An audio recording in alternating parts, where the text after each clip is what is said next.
What's going on YouTube? Back once again to share information, share stuff that's relative to try to inspire and help people out as always. What's going on, my Hebrew Israelite brothers and sisters?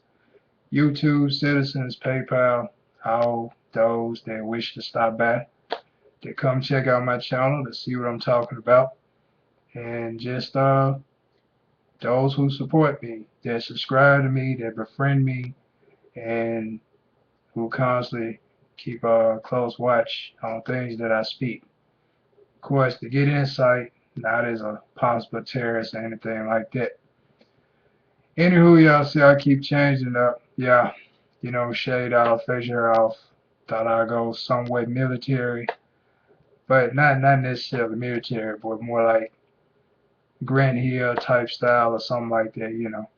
Just smooth shade.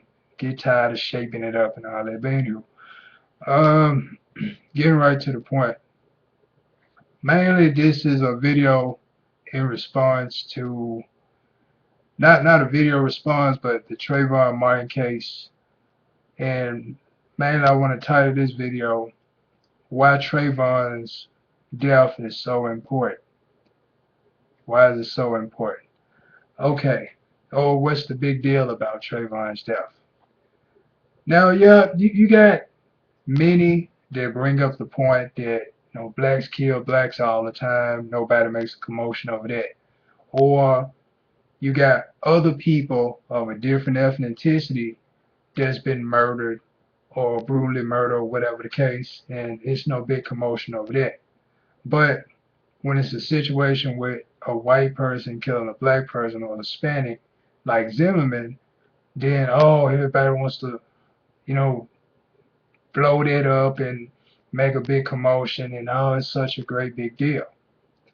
Okay, here's the issue for those who looking at that it's other crimes going on that the media can be covering, other murders, but they decide to cover this one and blow this one up in the spotlight.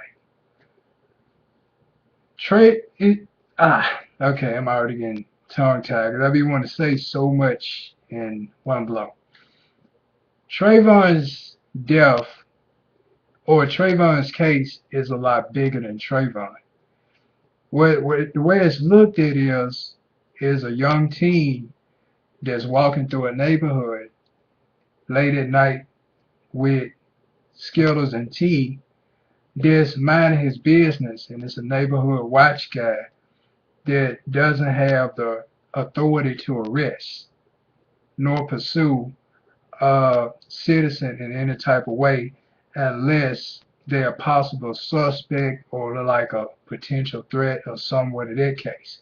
But just going based off a person walking, you can't go based off that.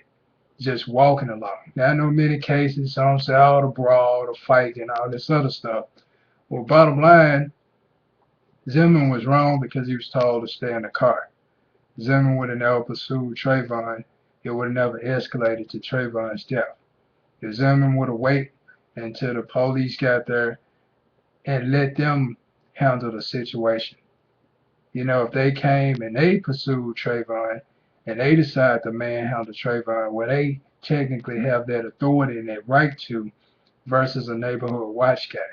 So, but it's being looked at as a young black man in the justice system that was obviously done wrong, regardless if he said smart remarks, regardless if Trayvon projected himself as a thug. It's a young brother that's obviously got done wrong because of Zimmerman didn't like his remarks or didn't like his approach after confronting Trayvon, what he doing walking at this time of night, where he going, etc. And it led to his death. So guess what the big commotion is about? Is the way the justice system handled it. Is how young Trayvon is. A lot of people considering Trayvon as an adult, but he only a 17-year-old kid. He's still a teenager.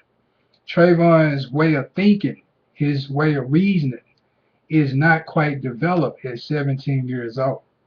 Yeah, you got people that have talents and gifts at 17, but their way of thinking and reasoning is not quite there. Trayvon being 25, Trayvon being 35, 30, around that range, then we we can consider, okay, Trayvon should have reacted this way. Trayvon should have reacted that way. He should have responded like this or responded like that. But Trayvon's reaction is the reaction of a rebellious 17-year-old. And normally, in a teenage mentality, there are a lot of rebellious teens. There are a lot of sarcastic teens that's stubborn, hard-headed, and don't want to listen. So, and a lot of teens that have a lot of smart mouths on them. So, can't necessarily label Trayvon as an adult. Can't consider him adult and say, oh, Trayvon should have responded like this and that when he was only 17 years old. Saul made the argument and said, well, Trayvon's father should have taught him how to deal with certain situations like that. You know, how to handle people like that appropriately. Well, it's a lot of cases where parents teaching their children a lot of things, a lot of principles and concepts about everyday life, on how to approach certain situations, how to deal with certain people. And they listen while the parents are speaking it, but when getting out on their own, they do it their own way. They don't necessarily follow the instructions and teachings of the parents. It's like, okay, mom, okay, dad, yeah, I hear you, and hear the humming noise, fan in the background. But it's like, okay, mom, okay, dad, I hear you. And when they get out on their own, that's when they decide to do it their own way. So can't say, well, the parents' fault, because there are a lot of hard-headed, disobedient teens who have good parents that's instructing them and teaching them right.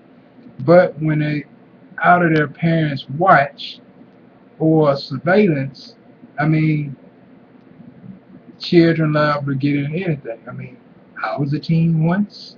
Several of you out there are teens and was once a teen, and yeah, we can get, mischievous at times and naive.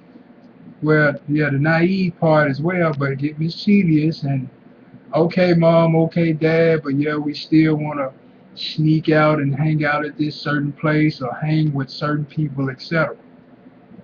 So blaming his parents can't do that because I have relatives that young and have good parents that's teaching and instructing them and still want to do what they want to do regardless because so busy trying to impress their peers instead of listening to the wisdom and knowledge of an elder that's been there before them, that's already done thought like they done thought, went down the paths that they trying to pursue and trying to forewarn them in advance of you wasting your time. So it's a lot of people around Trayvon's age trying to impress their peers. Just like it was an incident where the girlfriend saying he was on the phone and making them little comments, how this racist white cracker, da da da, trying to mess with me. Well, right there, he on the phone with his girlfriend trying to impress her. He could have refrained from using them racist words, but because he was on the phone with his girlfriend, I'm finna, this, da da da, I'm trying to make it seem like, or he trying to make himself seem like he's so tough. He's so hard in front of her. Then, them pursuing him, I'm sure, the way, the pictures or whatnot, the way Trayvon projected himself, he might say some smart, sarcastic Zimmerman. Zimmerman might got offended, stepped out and decided to rough Trayvon up to teach him a lesson, and possibly Trayvon overpowered him. Trayvon overpowered Zimmerman. Zimmerman resorted to try pulling out his gun to possibly intimidate Trayvon or possibly shoot him out of anger because of him getting overpowered. He might felt ashamed or humiliated that someone a lot younger than him overpowered him. And a lot of times you got people who are not that disciplined with guns. And lot that discipline in character, where instead of taking a butt whooping and being a man about it and accept the fact that they lost, they got a result of pulling out a gun to get the last word with a gun or get the last blow with a gun. Instead of getting the last blow with their fist, it's getting the last blow with their pistol. So that's what I believe what happened with Zimmerman is okay, Trayvon may won the battle, but he not finna win the war. And that's when the result of the gun, Trayvon trying to run, saying, oh man, he got a gun, get up out of here, got shot in the back. So,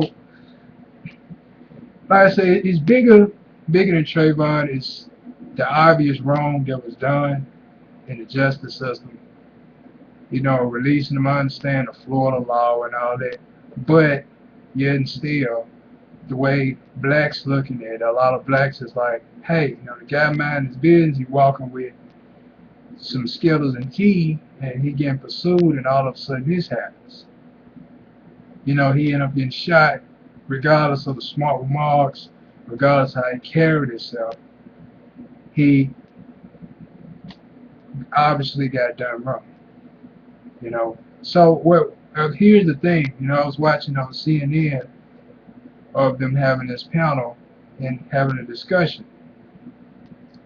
And one of them brought up, they said, okay, how exactly do I tell my son the appropriate way to walk or not look like a suspect when they're walking somewhere? Or another incident is, nobody said on CNN, what made me think was, if a black person walking late at night with a hoodie on, are they more likely to be a suspect to do wrong than a white person walking late at night with a hoodie? Or you just like you got the Birdman Anderson, play for Miami. How he got tats off over his neck, body, and got the mohawk on his head. Are people like that, you know, somebody looking like Anderson play for Miami, Birdman walking down the street late at night with a hoodie, is he more innocent than a black guy with a clean cut or look like Trayvon walking late at night with a hoodie, more susceptible to do wrong than the guy look like Anderson with tats all over his neck and a mohawk? So that's where it's, you know, being weighed out on the scale. It's like you Zimmerman going based off hoodie, black guy. I'm sure Trayvon probably walking like he gangster or something, you know, walking like he hard and tough. And automatically Zimmerman perceived that this must be a little young thug. He might finish steal or break into something. Now, don't get me wrong. Within the black community, within our race, there are a lot of young, foolish males that follow after the image of rappers that's got grills and tats all over their body and face and long dreadlocks, and they look like a crime suspect. I mean, the way they carry themselves, they might got 10 degrees, might be real smart and educated, or came from a good background, and carrying themselves in this image to try to portray it as a form of masculine. And I remember I spoke on one of my videos about thug appeal, how a lot of young brothers try to portray the thug image as masculine. I mean, you have white guys, young white guys do it. I see a lot of young white guys sagging their pants and talking just like a brother, a young teenager, young brother. You know, oh, what's up? What's going on with you, man? You know, I'm sitting here like, wow, time's changing. I mean, but I have seen it several times where you got a lot of young white guys walking around like Eminem or dressing like a young black guy, a young black teen. So, but what people fail to realize, like I said, you got a lot of young black males growing up in decent homes, and they may dress thuggish, they may act thuggish, but they are not a thug. They just portraying an image because they looking at the society that I'm in. If I wear my pants up on my waist, neat with a crease in my pants or slacks or whatever, have the shirt crisp or whatever the case, then I might get looked at as a geek or a nerd or whatever the case may be.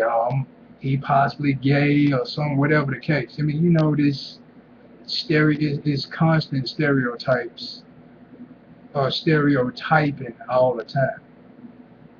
So some teens, instead of wearing their pants up on their waist and dressing neat, clean cut or whatever the case, they may dress with their pants at their kneecaps, trying to talk ebonics or hardcore slang or whatever.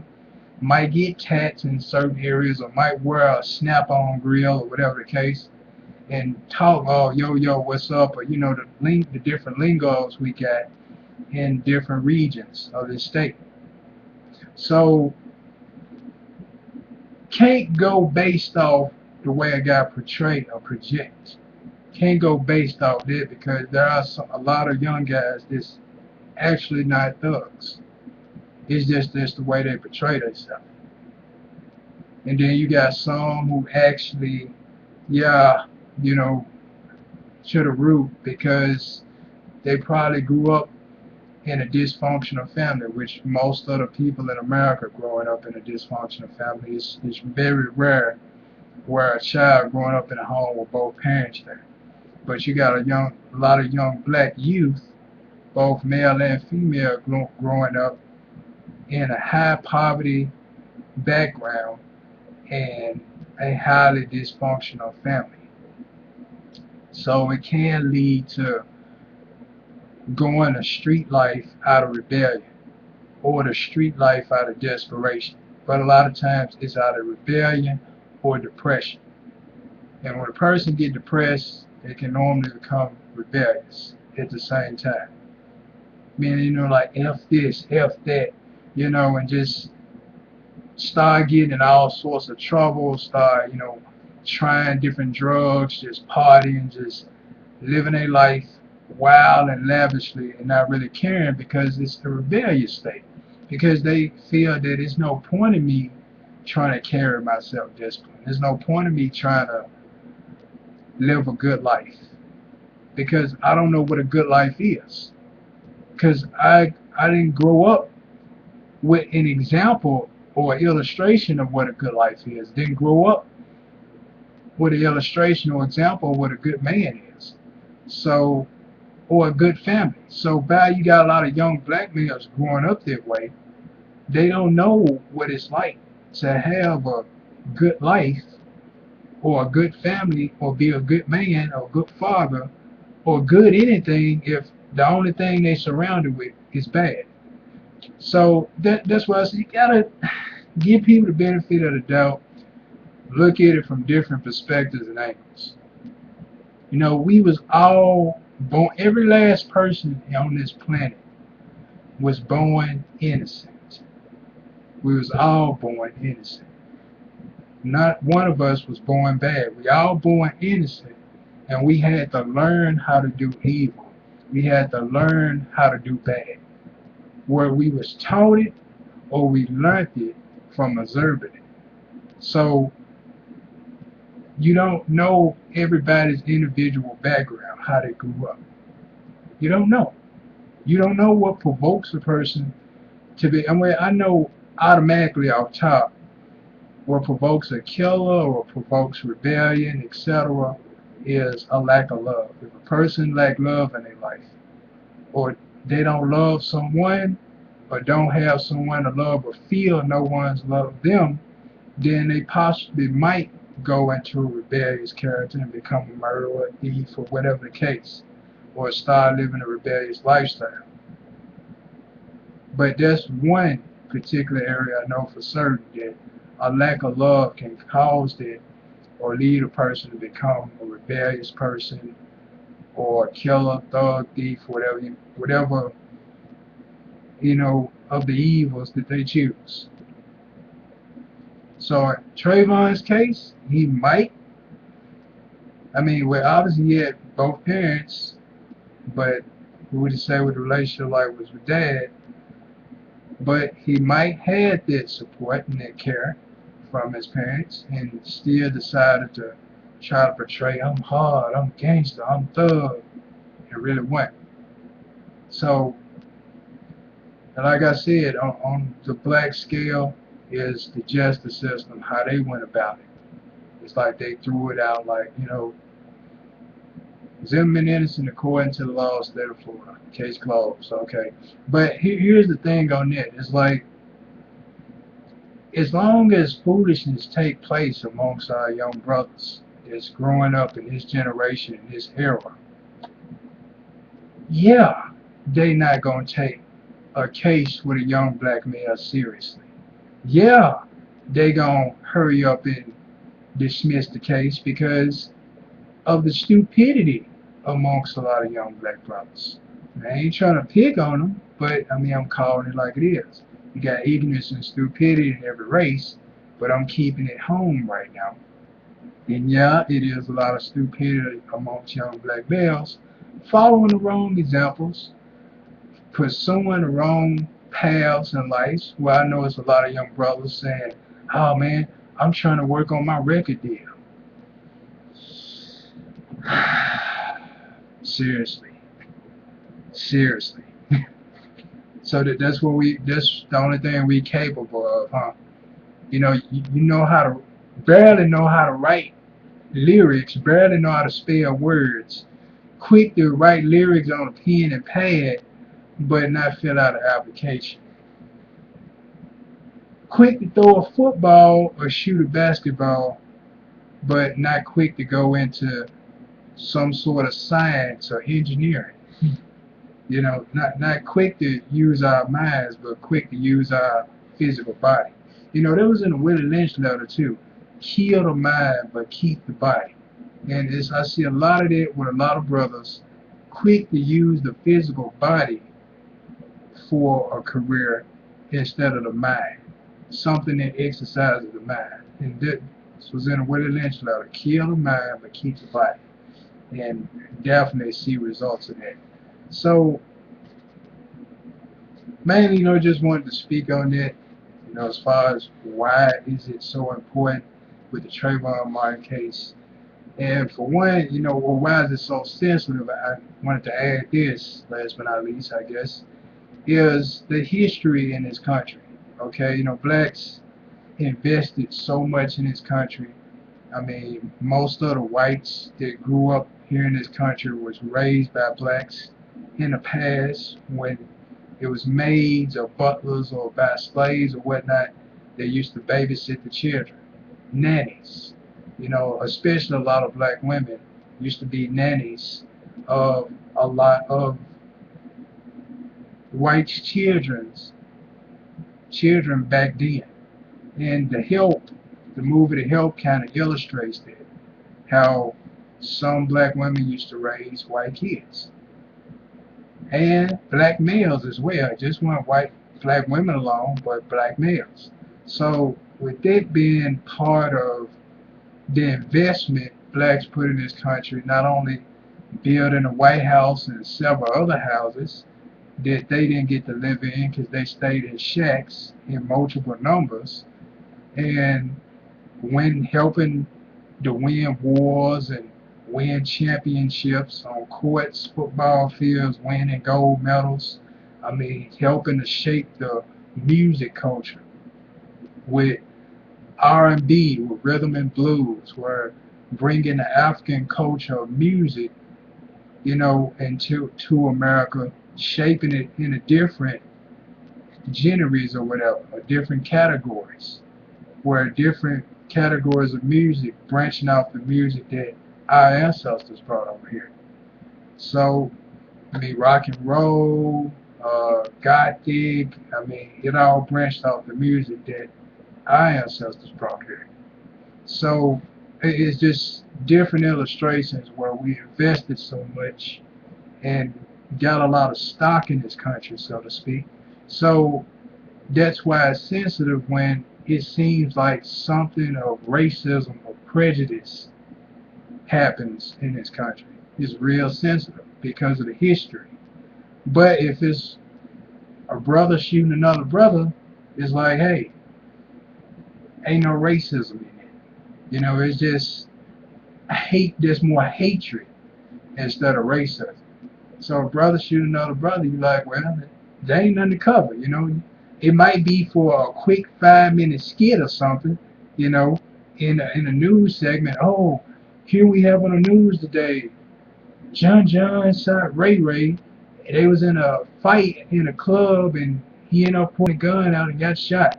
In other news, just that quick. In other news, it's like, hey, a guy shooting another guy's, two brothers get into it, there's nothing to make promotion of. Okay, let's say black guy tries to attempt to rob a white guy, and he's armed. And you see a group of blacks witness a black guy trying to rob a white guy. The white guy pulls his pistol out and shoots the black guy and kills him dead. There's nothing to make a commotion about that, because you have people to witness that the black guy was trying to rob the white guy and he pulled his gun out to protect himself. So it's nothing to make a commotion over. It's like, hey, he tried to rob him, he protected himself, boom, boom, he ended up in the black guy's death, so he brought it on himself. So that would be some, okay, no big deal to make commotion off of, self-defense. But in Trayvon's case, walking, minding his business, Zimmerman pursuing him, not pursuing him while he's committing a crime, but pursuing him walking, minding his own business, and probably said something sarcastic to Trayvon. Trayvon might say it, well, knowing Trayvon probably said something sarcastic back, and ended up leading to a brawl and the death of him. See, that's where it's a difference, and that's where the commotion comes in. Walking mind his own business versus Trayvon coming at Zimmerman, trying to mess with Zimmerman and attacking him. So, but I mean, I can go quite the distance, just want to throw that out there. Why such a big deal? Well, pointed out most of the key things. Why such a big deal? And last but not least, I said the history part, last but not least. If Zimmerman had so much fear, as one of the jurors said, I think Zimmerman would have stepped back in the car. But other than that, just wanted to speak on that as far as prophecy and all that, where you see that's coming to play. And I just been busy trying to get a lot of things together, so I figured I'd come on here and elaborate on it a little bit, and hopefully that I can come on here with more information. I blanked out for a second, thinking about something else. But anywho, as always, peace be on everybody, of course, and Christ for life, always.